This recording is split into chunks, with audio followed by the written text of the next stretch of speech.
gente mudar. Cabeça pra cima.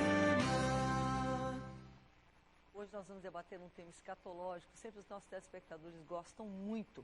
Os conflitos na Rússia e o cumprimento das profecias bíblicas. Alguém poderia pensar, o X da questão não está no Oriente Médio? É verdade, mas há uma relação muito grande e há momentos em que parece que não há relação alguma e, de repente, coisas começam a acontecer e nós vemos realmente um cenário sendo montado. E hoje nós vamos ver, de acordo, inclusive, com profecias de Ezequiel, por exemplo, do T8, 39, o que a Rússia, por exemplo, tem a ver com essa história. Nós vamos ao informativo e voltamos com o debate. No início de 2014, os protestos ficaram mais violentos na Ucrânia, quando o governo adotou novas leis com o objetivo de frear as manifestações. Os conflitos deixaram quase 100 mortos e centenas de feridos. Os choques entre manifestantes e a polícia se tornaram constantes, principalmente em Kiev. O derramamento de sangue na Ucrânia trouxe o risco de intensificar tanto os rachas internos como a tensão diplomática entre vários países envolvidos na crise. Dentro do país, mesmo que os protestos sejam mais complexos que uma simples divisão entre o leste e o oeste, a violência pode facilmente puxar os cidadãos para os extremos da questão.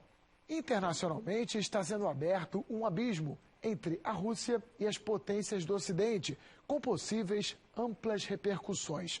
Pode ainda não estar inteiramente claro quem é o responsável por inflamar a situação desta vez, mas as relações dos principais poderes, leste e oeste, representam uma divergência gritante. Conosco hoje para debater Francisco Neri, que é pastor, professor universitário e coordenador do Departamento de Ensino da Ordem dos Ministros Evangélicos. Francisco Neri, bem-vindo, pastor.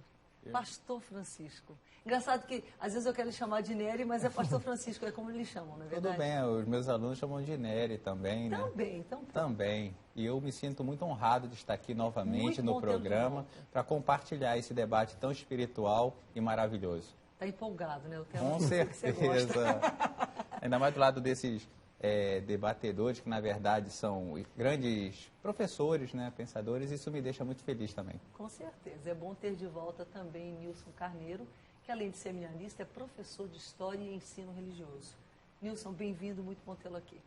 Eu agradeço, graças e paz a todos, é uma alegria muito grande estar de volta a este programa que tem contribuído muito para o crescimento do povo de Deus e creio que hoje também será uma bênção poder esclarecer um pouco mais sobre esse assunto. Acredito que, através daquilo que vai ser colocado aqui, muitas pessoas vão ter o seu coração talvez mais sensibilizado para se atentar com relação à volta de Cristo através desses sinais que Deus tem falado. É bom até que a gente diga que a gente orou por isso. Não é apenas uma questão de ter o conhecimento bíblico escatológico, mas a gente despertar para o desdobramento prático que isso precisa ter para a nossa vida. A nossa vida no sentido de nós estarmos preparados, independente do que possa vir a acontecer, e também a nossa vida no sentido de nós não simplesmente guardarmos esse tesouro para nós mesmos, mas estarmos cuidando de outros que não estão preparados, alcançando, compartilhando com eles a mensagem de Cristo. E não só a mensagem de Cristo, porque a gente geralmente vai mais pelo amor, pela misericórdia, pelo perdão, mas tem esse outro lado também. Então, ninguém tem que assustar ninguém, não. Mas está tudo na Bíblia. Então, se a gente vai pregar a mensagem toda, né, pastor Edinaldo? Tem que contar essa parte também. E você precisa saber estar informado. Para completar o nosso trio, como eu já disse, você já sabia, né? Pastor Edinaldo Carvalho, que é pastor da Assembleia de Deus e palestrante de escatologia. Pastor, muito bem-vindo. Muito bom tê-lo de volta. Eu agradeço, querida Rebeca. Glorinha, um beijinho, ore por nós. É verdade. Ore por nós, pelo programa, pelo telespectador, que certamente está ligado nas boas novas, aguardando, naturalmente, uma comunicação de Deus para as nossas vidas, para o entendimento, pastora Rebeca, desse contexto que envolve a nossa geração. E que é relevante, inclusive, para a nossa vida espiritual, como estava falando, né, pastor? Não apenas em termos do conhecimento do assunto, mas da relevância para um despertamento pessoal mesmo. Eu creio que isso também seja importante. Não tenho dúvida. A profecia não para. A profecia, ela é sequencial. E esse tema sobre a questão da Rússia, na verdade, foi profetizado no Gênesis e está se desdobrando agora. E terá desdobramento futuro, imediato e um pouco mais distante. É interessante que Pedro, muitas pessoas, aliás, têm dito, e Pedro também disse, olha, cuidado, porque muitas falam, a volta de Jesus ficam falando, mas demora, isso não vai acontecer não, porque certas coisas, às vezes, vão para um lado que parece não indicar, e de repente elas dão uma volta diante dos nossos olhos, que a gente fica até assustado. O que leva os senhores a crer? Vamos ao X da questão, então. Por exemplo, as profecias contidas em Ezequiel, capítulo 38, 39, falando de Gog e Magog.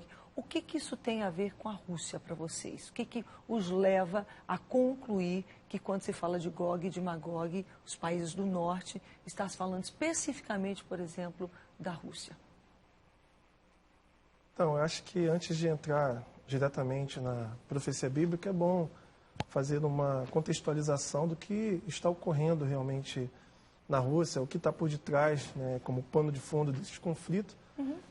A questão da Ucrânia ser anexada novamente à Rússia é interessante para quem que está nos assistindo. É o que parece que está caminhando, né? Começaram ali isso. com a Crimeia e parece que agora já estão tentando pegar um outro pedaço. Isso. A questão toda é que a Ucrânia já pertenceu à União Soviética. E há muito interesse né? econômico também por causa de gás, certamente. Enfim, combustíveis. E o que você vê hoje, na verdade, é que a parte da Crimeia é uma região onde que a maior parte das pessoas ali, elas são de origem eslava, russa. Então, o que elas querem, na verdade, é retornar a pertencer à Rússia. E aí você tem a questão do restante da Ucrânia não concordando e toda essa questão também da União Europeia, dos Estados Unidos, serem contrários a essa política russa de querer afirmar, de colocar exército na região.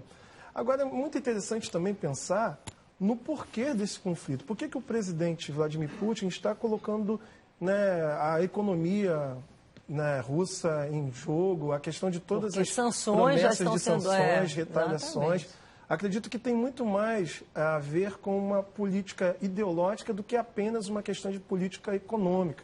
Uma ideologia que está por detrás de uma ressurreição do Império Russo, de algo que praticamente, né, depois da União Soviética, os russos entraram dentro de um colapso, de uma questão mesmo de pensar no porquê não ter dado certo a União Soviética, e hoje você está criando um palco, um contexto totalmente favorável, né, a alguém como por detrás do presidente, um mentor ali de colocar um projeto de expansão do panslavismo, de uma expansão ideológica, de reafirmação de uma identidade russa imperialista. Eu creio que o pastor Francisco num sabe tempo que a bem gente sobre pensou isso que já aí. não haveria mais esse tipo de coisa, né? De um país simplesmente chegar, pera lá, eu vou tomar conta aqui, boto meus exércitos, pá, que negócio é esse? Aproveitando justamente essa colocação do professor Nilson, e o pastor Edinaldo vai fazer o aporte escatológico, ele colocou um aspecto muito importante, né? Porque um dos pensadores, ele é considerado mentor até do Putin, que é o Alexander Dugin. Ele é um pensador, um filósofo, ele é filho de um oficial da KGB. Vivo ainda? Sim, Tá. vivo e bem vivo.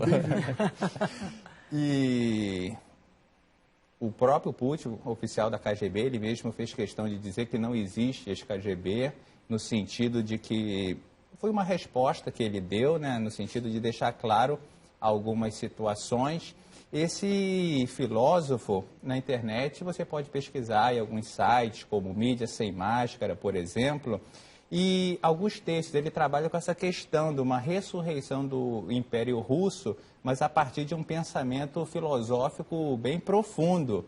Ele escreveu a Quarta Teoria Política, ele escreveu... Já não mais necessariamente o comunismo, ou sim? Não, ele contesta o comunismo, o fascismo e o liberalismo econômico, no caso, o liberalismo, o fascismo e o comunismo, e propõe uma quarta teoria, se baseia em Heidegger também, e ele é um dos expoentes do pensamento eurasiano, ou seja, é um pensamento que vai trabalhar a questão de novos reinos, tendo como inimigo o Ocidente.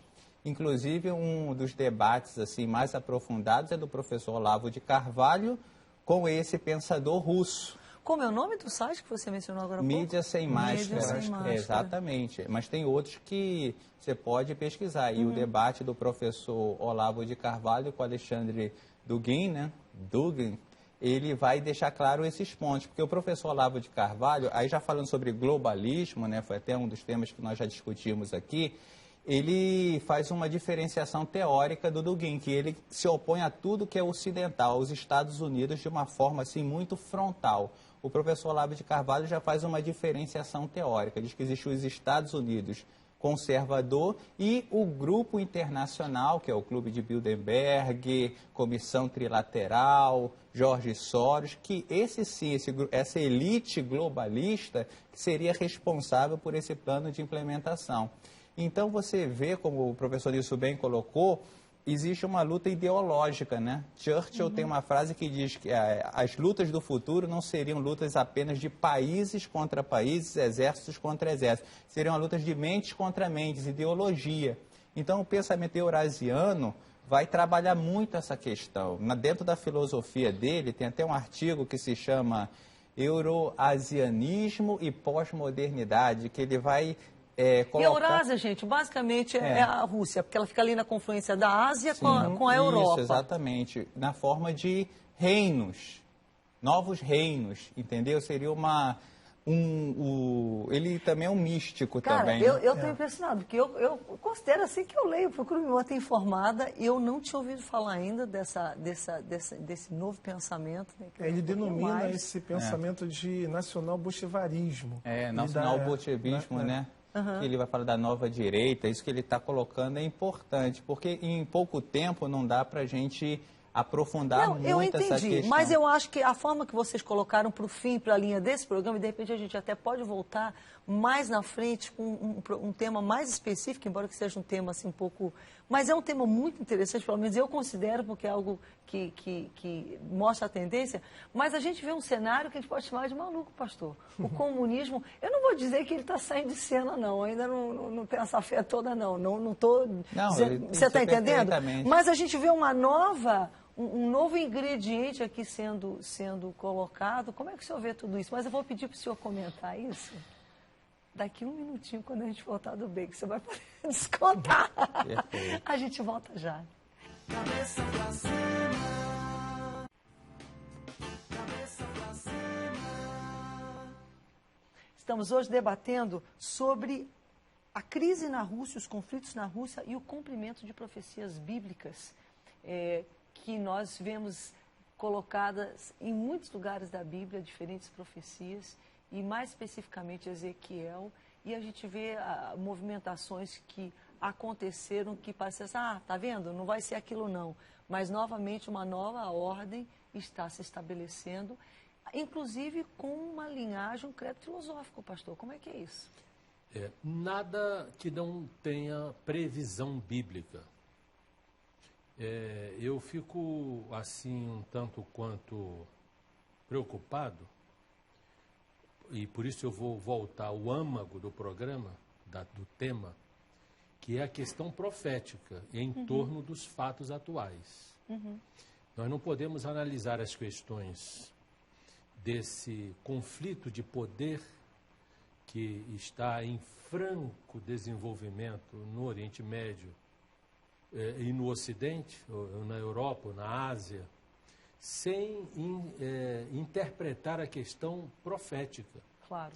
Se nós olharmos, qualquer analista, você vê que os programas de interpretação econômica entre os analistas políticos e econômicos é uma salada mista que falam, mas não conseguem chegar ao cerne.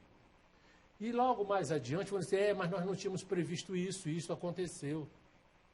E, na verdade, não conseguem ver com clareza, que eu, por exemplo, vejo, porque eu não olho para os fatos em si.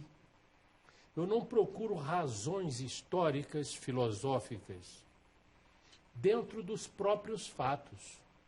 Eu saio, entendo os fatos, acompanho os fatos, mas saio dos fatos para que eu mesmo, exatamente, eu saio do cenário para que eu mesmo não me sinta confundido, e vou para a profecia bíblica, porque esta aqui não depende da análise humana. Esta aqui não é nem análise, é palavra. A profecia, na verdade, é verbo. É uma palavra que há de se cumprir, independentemente desta confusão que os homens fazem em torno do poder, da implantação de reinos e das contradições que nos levam à guerra, à miséria, à fome, a esta economia global, globalizada, a esta questão de matar o planeta pelo padrão econômico e de consumo do homem moderno. Isso tudo está previsto aqui. Quando a gente entra num tema que fala da Rússia e os conflitos que estão já há mais de 100 anos acontecendo com a Rússia, porque os conflitos não são de hoje, na verdade o estabelecimento após a Revolução de 1917, depois da queda do czarismo, não é? Se estabeleceu ali um princípio filosófico econômico que Deus repudiou frontalmente, porque com aquela adoção daquele sistema do comunismo, não é? Vendo as questões do Trotsky, do Marx, do Lenin e dos teóricos e filósofos russos, no que diz respeito a alcançar uma economia modelo que pudesse trazer benefícios para o povo da antiga União Soviética e para o mundo, uma vez que eles gostariam de capitanear, liderar um novo mundo baseado no socialismo, no comunismo. Deus repudiou isso, porque isso estava implícito a negação do próprio Deus.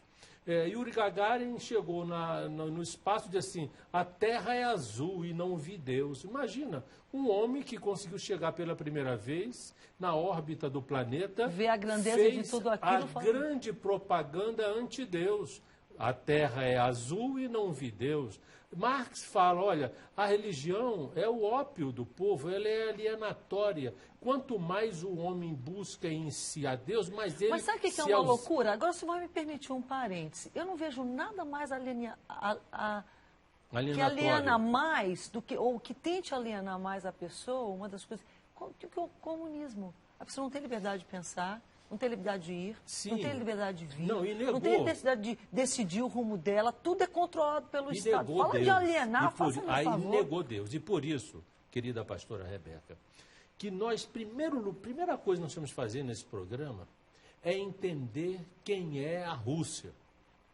A Rússia, já foi falada aqui no eurasianismo, a Eurásia é exatamente como a irmã falou, a junção da Europa, não é, com a Ásia. É o posicionamento geográfico É o posicionamento deles. geográfico. Na verdade, o nome Magog, da profecia de Ezequiel 38, que a irmã também citou, acontece em primeiro lugar na Bíblia no Gênesis 10, no index da Bíblia.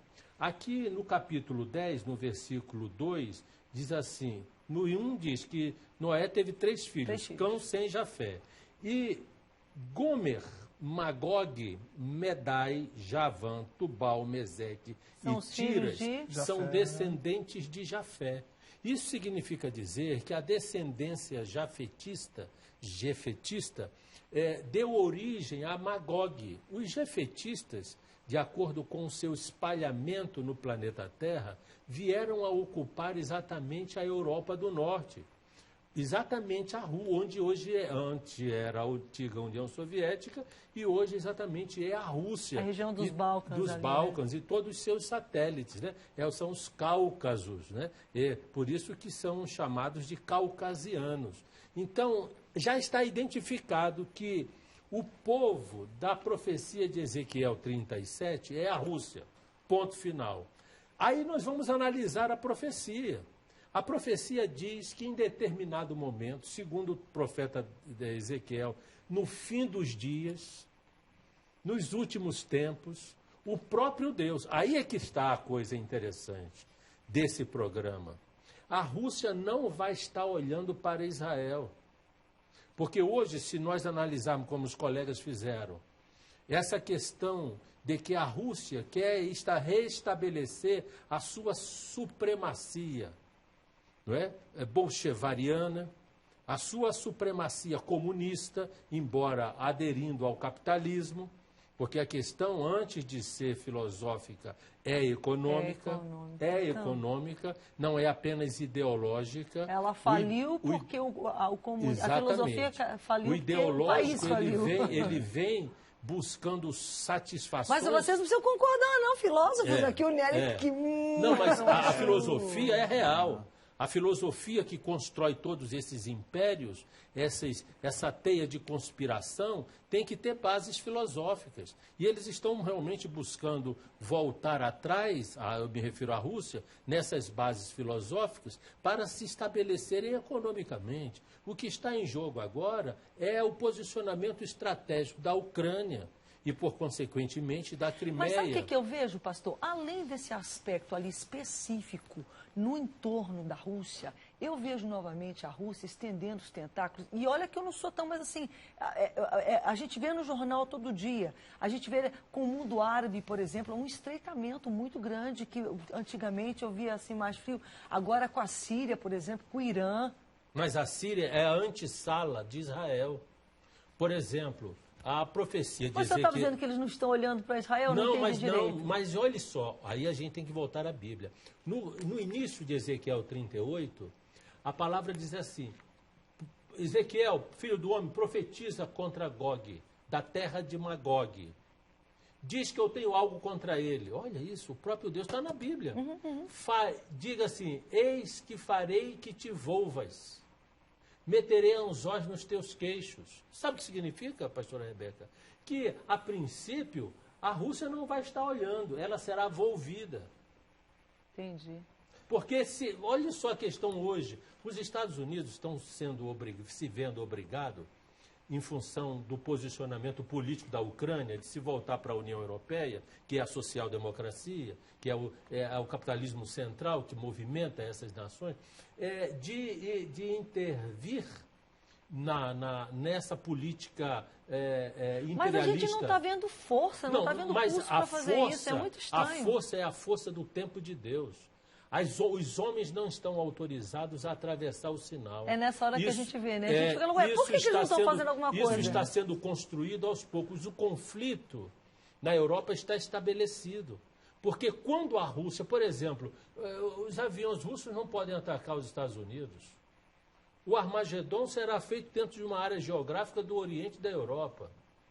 A América vai ficar de fora, do ponto de vista do setor geográfico, não espiritual, mas geográfico. Então, a Rússia, não podendo atacar os Estados Unidos, quem é o maior aliado dos americanos no Oriente? É Israel. É aí que a profecia diz, farei que te volvas. É o único aliado. É o único aliado. Farei que te volvas. Então, isso que a gente tem que entender é que a Rússia, quando não puder jogar as suas diferenças militares, políticas, contra Israel, o que vai contra os Estados Unidos vai encontrar Israel via Israel. Exatamente. Então, olhando isso do ponto de vista da análise política, é improvável. Mas como improvável se a Bíblia está dizendo? Não, o foco da Rússia agora é fazer uma relação política para não se entregar à soberania dos Estados Unidos e nem permitir que a Ucrânia vá para a União Europeia. Vamos fazer o seguinte, o senhor já descontou muito bem os dois no primeiro bloco.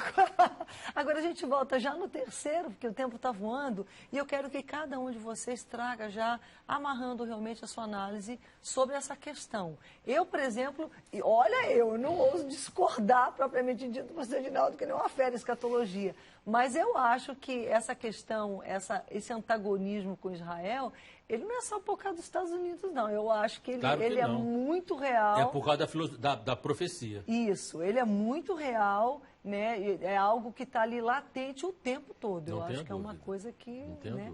E a gente percebe, assim, movimentações com o norte da África, enfim, com outros países aí também espalhados pelo mundo, Aqui com a própria Venezuela, a gente vê novamente a Rússia Exatamente. se estreitando com Cuba, enfim. Então, algumas alianças que aparentemente estavam mortas, a gente vê novamente a Rússia se levantando. Exatamente. E o que isso tem a ver, então, com esse cenário final? E a gente volta já. Cabeça pra cima. Cabeça pra cima. Bíblica. Nós estamos aqui, como sempre, Essa- no intervalo, o debate pega fogo. Essa é Não boa para. demais. Essa pergunta é boa, mas vamos ver Essa se a gente consegue concluir, que nós já estamos nesse último bloco. Eu queria ouvir. Último já, bloco? Já a conclusão. Não, nós temos no finalzinho uma despedida, mas esse já é o nosso terceiro bloco. Aqui a gente vai fechar o nosso debate. Então eu queria que cada um de vocês já trouxesse, a gente vai tentar ser equitativo no tempo. Eu nem gosto muito do sistema entrevista, prefiro aquela coisa mais solta, mas a gente vê realmente que é um tema que vocês têm muito que contribuir, então acho que vamos dessa forma. E como é que fica, então, a conclusão de cada um de vocês quanto a esse cenário e a posição que a Rússia está somando nesse cenário no que diz respeito às profecias do fim dos tempos? Pode falar, professor. Não, é só retomando a questão da interpretação econômica, me permito, pastor Edinaldo, vou discordar nesse sentido, de que quando você faz uma análise de que a economia é o fator principal, você já está entrando dentro de uma análise marxista. Porque o marxismo que estabelece a economia como fator principal, né, para mover todos os acontecimentos, todas as situações. Sério? Sim. O marxismo ele coloca a economia, tanto é que a Mas a leitura... economia na mão do Estado, então, não a economia Não. O de fator mercado. econômico, a leitura marxista sobre a questão do desenvolvimento histórico é a economia como o principal fator que vai gerar os conflitos de classe. Entendi. Então, quando você olha para a Rússia e diz que o Entendi. principal fator é econômico, você já está fazendo uma leitura marxista do assunto. Outra questão é que, no meu ponto de vista, eu não sou marxista, né? Eu entendo que a ideologia ela faz sim ela tem uma importância muito grande, porque é complicado você enxergar algumas possíveis sanções que a Rússia poderá sofrer e colocar em risco a sua própria economia, sabendo que isso vai comprometer e você não sabe os Mas olha só, resultados. professor Nilson, me permita, por que eu, de alguma forma, até um pouco eu concordo com essa questão econômica? Não, obviamente, desprezando a filosófica, Não, claro. porque a gente sabe que há um grupo de forças paralelas ali que caminham, e elas estão interligadas também, a gente não tem como completamente, embora que a gente está falando, na verdade, um pouco de quem está no comando, quem que puxa o bonde, de certo modo, eu acho que é a questão. Mas eu vejo hoje que a própria há uma relação tão promíscua, quase indecente, entre nações de visão filosófica tão diferente, que quando você fala em sanção, os Estados Unidos vai fazer sanção. O que os Estados Unidos vai perder com isso? Ele também está pensando. Então, no fundo, é nesse sentido, eu acho que se quer dizer que o dinheiro tem um poder tão grande. Porque até para ele colocar uma sanção, ele pede. Então, ele tem que pensar muito bem. Então, não é só uma questão filosófica. É uma questão muito A questão- complexa. A irmã está tão certa que, por exemplo, o pós-guerra, depois da reunião de Bretton Woods, em 1944, em New Hampshire, em Bretton Woods, que estabeleceu os padrões, os paradigmas econômicos do pós-guerra. A irmã está tão certa que a União Europeia, ela não se fundiu. Mas pode discordar nisso, Ela não não é se problema. fundiu a partir. Mas a gente também não vai perder muito tempo com isso, que não é Ela o não se fundiu tema. a partir das filosofias de que defendiam as nações historicamente opostas. A França, de mãos dadas com a Inglaterra, com a Espanha. Então, a União Europeia deixou suas diferenças filosóficas e ideológicas de lado e se fundiu num grande bloco de hoje 27 nações. Em função de quê? Da filosofia? De acharem uns aos outros belos? Claro que não. Em função de que, formando um bloco regional e econômico, por isso estabeleceram uma só moeda, o euro. Então, a ideologia, ela segue a perspectiva do interesse da economia. A Rússia hoje tem altamente um projeto de estabelecer sua geopolítica em torno da questão do gás, da questão do petróleo. Estou te chamando de marxista, mas vamos lá. Não, estou falando que Eu entendi. essa É a leitura- visão. Não, marxista,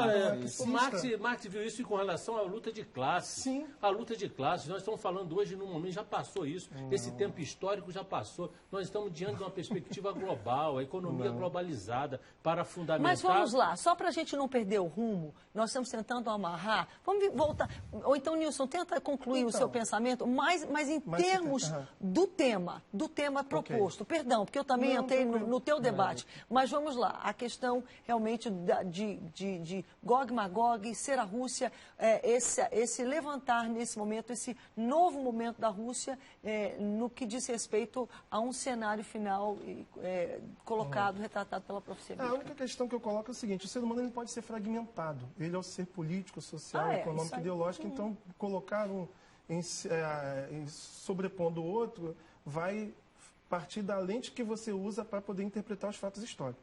A questão toda com relação à profecia de Ezequiel, existem várias linhas de interpretações. Não tem como provar que é a Rússia, porque existem algumas questões ali que você precisa fazer uma análise de comparações dos povos que existiam no tempo então, bíblico. a sua colocação é que alguém está sendo dogmático se afirma que efetivamente Gog e Magog é a Rússia. Eu não chego a pensar nisso, eu penso da seguinte maneira: existem outras possibilidades. A grande questão é que, no meu ponto de vista, quando você vai trabalhar profecias escatológicas, e eu como historiador, como alguém que pesquisa a história da igreja, eu já vi por diversas vezes movimentos cristãos, líderes cristãos, tornarem-se questionáveis quando começa a colocar determinados fatos e fazer leituras de que aqueles fatos são cumprimentos proféticos. Eu vou citar, por exemplo, os montanistas no século II.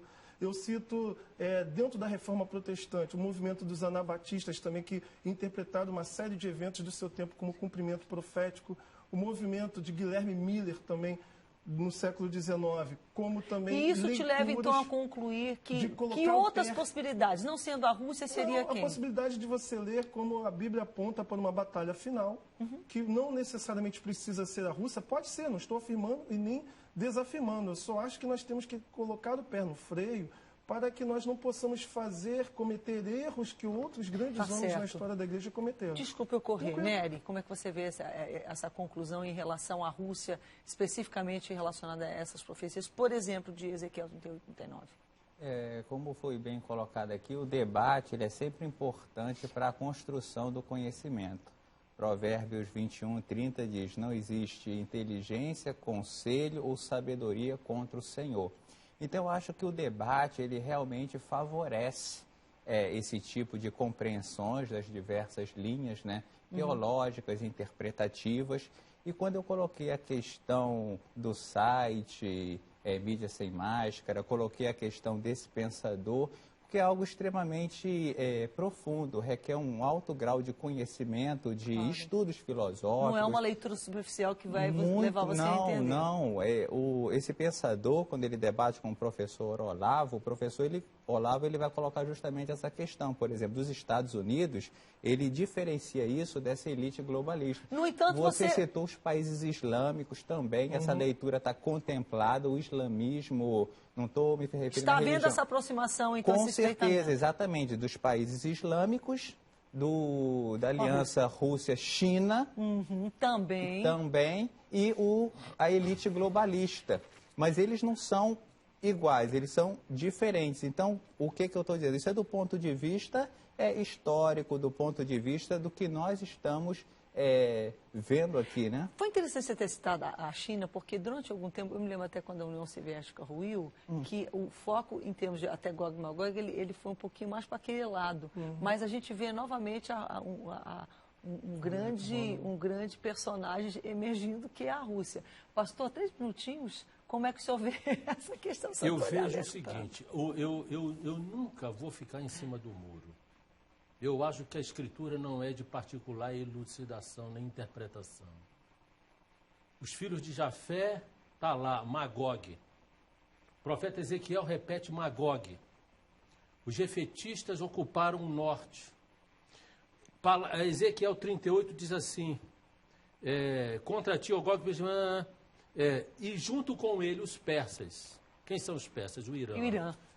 Há 1935, a Rússia fez aliança com o Irã, de proteção mútua. Fala de Put, e com eles Gomer, tropas da casa de Togarma. Segundo a análise do nome, isso aí não é discussão sem profundidade. Vai ver Plínio, vai ver Heródoto, vai ver Flávio Josefo Josefo, que falam desses povos. De Tubal, como né? se fosse. Não Magog, como Gog. se fosse. De Magog. Tubal. Flávio Josefo fala de Magog. Como se fossem habitantes do norte. E diz ainda, para matar a discussão, Gomer, todas as suas tropas da Caitogarma, do lado do norte. Hoje, já não tem mais extremo dúvida. norte. Não tem mais dúvida. Que são os descendentes de Jafé, que vão fazer aliança com os países de fundamentalismo islâmico para invadir as montanhas de Israel. Nesse contexto todo, desse conflito entre a Rússia, esse ressurgimento dessa arrogância da Rússia no que diz respeito a querer tomar a Ucrânia, a Crimeia, estabelecer seus pontos de contatos com os países do Oriente Médio, essa aliança com a Síria, com o Irã, tudo isso aí é preparando o cenário para que, de repente, se volte para Israel, contra Israel, porque Israel torna-se ali ser uma região estratégica para os sonhos da Rússia, porque Israel tem a bomba nuclear, são mais de 140 mísseis nucleares, e Israel é o grande entrave para uma espécie de harmonia entre os países islâmicos. Então, na verdade, isso não vai acontecer fora de um contexto. Agora, para matar a questão econômica, eu creio na Bíblia literalmente. Um minuto. Apocalipse 13. O Apocalipse 13 fala de adoração, religião e economia. Quando diz que todos, para que comprem, para que vendem, isso é o quê? Comprar e vender é mercado. Se é mercado, é economia. As pessoas vão ser obrigadas a se dobrar ao mercado global, que tem como base política a democracia. A democracia é a dona deusa democracia que vai unificar as nações para que o anticristo sobrevenha sobre estas nações. Inclusive o próprio Israel fará aliança com o anticristo para dominar o mundo durante um dia. Esse um dia é um pequeno espaço de tempo, na verdade são 3 anos e meio até a volta de Jesus. O que nós temos que entender é que todo esse cenário geopolítico está sendo montado não por causa simplesmente da economia, da filosofia, da religião, da tecnologia. Isso todo mundo aqui concorda, Este cenário, que há uma questão... todo esse cenário conjugado, e a economia não pode ficar de fora disso, é o preparo do cenário mundial para a volta de Jesus, porque essa balbúrdia, me permita o termo, essa confusão, essa torre de Babel que virou o mundo, só poderá ser reordenada por Cristo na terra. Quer ver um Isso exemplo está disso que o senhor está acontecendo. falando, dessa balbúrdia, dessa maldade, dessa crueldade instalada no nosso tempo que a gente pode imaginar? Um conflito como o da Síria, por que ele não acaba? Sim. Porque, de um lado, um grupo é apoiado, é municiado, ele recebe munição, ele recebe tudo que ele precisa por um grupo econômico ou de ordem mundial. E o outro, que está oprimindo o povo, ele é... A gente sabe que a Rússia está, os Estados Unidos... Aí falta a questão. Se os árabes Não, as fossem pessoas não só- estão preocupadas com o bem-estar daquele país, de acabar com o conflito, não. Cada um quer segurar a sua posição. E Aí a aquelas ideologia e a pobres religião falam mais pessoas, alto. aquelas pobres pessoas ali, é um negócio de louco. É uma balbúrdia. É isso mesmo. É uma balbúrdia. Mas a gente volta já já para se despedir, cada um dá uma palavrinha final. Cabeça pra cima. Cabeça pra cima. A gente vai terminando o programa quente, os conflitos na Rússia e as profecias bíblicas do tempo final. A gente vê que, de alguma forma, ficou claro que não há um consenso total aqui quanto à Rússia exatamente ser Gog e Magog, embora que também não se diga que não é, pode ser. Enquanto que já o pastor Edinaldo, isso já ficou claro, e sente realmente que a Bíblia deixa isso muito claro que seja, até pelos defendentes, por serem descendentes de Jafé e tal.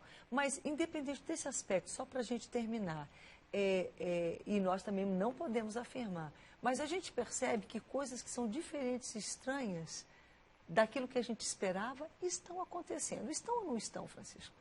Eu acredito também que estão acontecendo nesse sentido. E eu volto a elencar a importância do debate, a importância de nós... Aquilo que nós estamos fazendo aqui. Exatamente. Por isso que eu Conhecer, sempre debater. fico com a leitura de Provérbios 21, 30 e 31, que diz: não há sabedoria, nem inteligência, nem mesmo conselho contra o Senhor.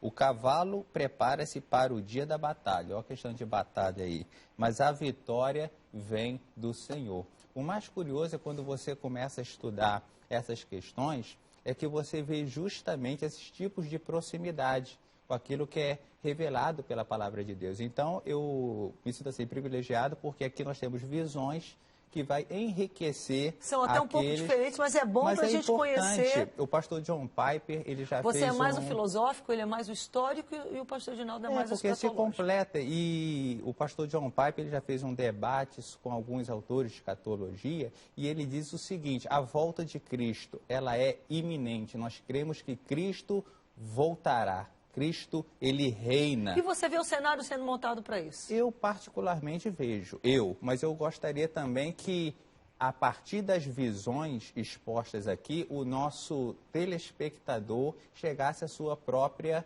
conclusão através dessas oportunidades. Eu vejo dessa forma, não de influenciar diretamente, mas que ele chegasse a essa conclusão, tendo sempre em vista o quê? A sua confissão de fé. Quando eu falei desse debate do pastor John Piper promovendo, ele diz: o que é inequívoco é a Bíblia como a palavra de Deus. Então, quando nós temos a Bíblia como a palavra de Deus, nós cremos na ressurreição de Cristo, que até hoje era algo que muitas pessoas nem questionavam. Hoje você vai em qualquer livraria, você vê um monte de livros. Exatamente. Então, a formação apologética, eu também gosto muito do estudo. É necessária e importante. É necessária. Perdão lhe interromper, mas é o jeito. Tá bom, então. Professor Nilson Carneiro, muito obrigada. O que eu mais gosto de frisar é que, independente das linhas teológicas, nós temos diversas linhas teológicas, mas existem pontos em comum em todas as interpretações escatológicas de que Cristo vai voltar, de que os mortos ressuscitarão e de que prestaremos conta ao Senhor. Acredito que nós precisamos estar preparados, sim, para a volta de Jesus, que a história está ocorrendo e que o contexto está sendo preparado até para com que coisas haja inesperadas, né? Cumprimento, né, de fato, daquilo que a Bíblia diz. Isso é fato. Deus dirige a história e os homens, como agentes secundários, vai construindo os eventos. Agora, o mais importante disso tudo é entender que, seja a Rússia ou qualquer outro país, nós sabemos que haverá um conflito contra o povo de Deus, que Cristo vai voltar, que a igreja fiel vai subir e que eu, né, e todos os cristãos que crêem na volta de Cristo precisam estar preparados. Eu não gosto Nilson, não interpreto eventos que estão acontecendo hoje batendo martelo dizendo é evento escatológico. Eu não faço isso porque eu estou inserido no contexto, eu não tenho uma visão total, ainda tenho uma visão parcial, e eu só posso dizer depois que aquilo ali já tem uma tomada mais amadurecida dos fatos. Bem, uma coisa eu sei, está mais perto do que estava. É uma leitura de uma espiral. Piedosamente que Cristo está voltando, e à medida que vai se aproximando do fim, as coisas vão se tornando mais claras. A minha luta é com o Espírito Santo. Se Deus me conserva aqui na terra, me dá acesso às suas escrituras, eu sinto a presença do Espírito Santo. Para dizer que eu não tenho uma visão escatológica, precisa, definitiva, convicta, que me apacenta, eu quero que tu me leva, Senhor. Não quero ficar aqui jogando conversa fora, tergiversando, ficando em cima do muro, dizendo que é, mas não é, que pode ser, mas pode não ser. Entendeu? A mim não. A revelação que o Espírito pastor, Santo como a gente falou, cada me entrega é uma revelação convicta. Analisar a Bíblia 100 anos atrás, para um filósofo, um historiador ou um escatólogo, era quase que uma missão impossível. Hoje não, porque nós temos a história do lado. Os fatos históricos são inequívocos. Esse último servo, ele teve uma evolução são inequívocos. A comprovação dos fatos as guerras históricos mundiais, comprovam textos bíblicos que nunca aconteceram na antiguidade, até o tempo atual. Apenas, querida Rebeca, em 60 anos, a população mundial dobrou. Em 60 anos, o povo de Israel voltou para a terra e trouxe 7 milhões de judeus espalhados no mundo inteiro. Em 60 anos, o deserto no Oriente Médio, nessa terra que foi entregue novamente a Israel, floresceu. Isso aqui é Ezequiel 36 e 37. Eu não leio a Bíblia alegoricamente. Não, pastor, mas a minha leitura é literal, é histórica literal. E aí eu não posso negar aquilo que está acontecendo nas minhas barbas, embora eu não tenha barba, mas está acontecendo No ao seu alcance da minha bigode, vista. pronto. Não, eu acho que aquilo que o Francisco colocou, o nosso telespectador hoje pode ter visões diferentes, eu respeito cada um de vocês, e inclusive a sua, pastor, como sendo realmente algo que a gente vê acontecendo. Então a gente tem que cada um ver, pensar, mas sobretudo, não apenas debater, mas efetivamente estar preparado. E a gente termina então o programa refletindo sobre isso com Nani Costa.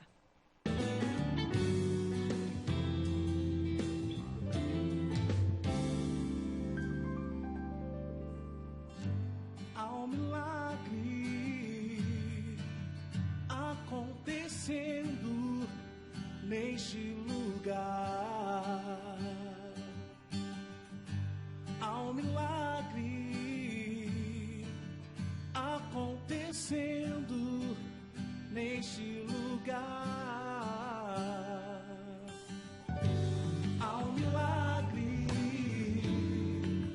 acontecendo neste lugar. Há um milagre acontecendo neste lugar. É tempo de restauração, é tempo de consagração, é tempo de seguir a Jesus em louvor e adoração. Hoje um milagre vai acontecer, hoje um milagre é só pra quem crê, hoje um milagre vai descer, com glória e poder. Eu quero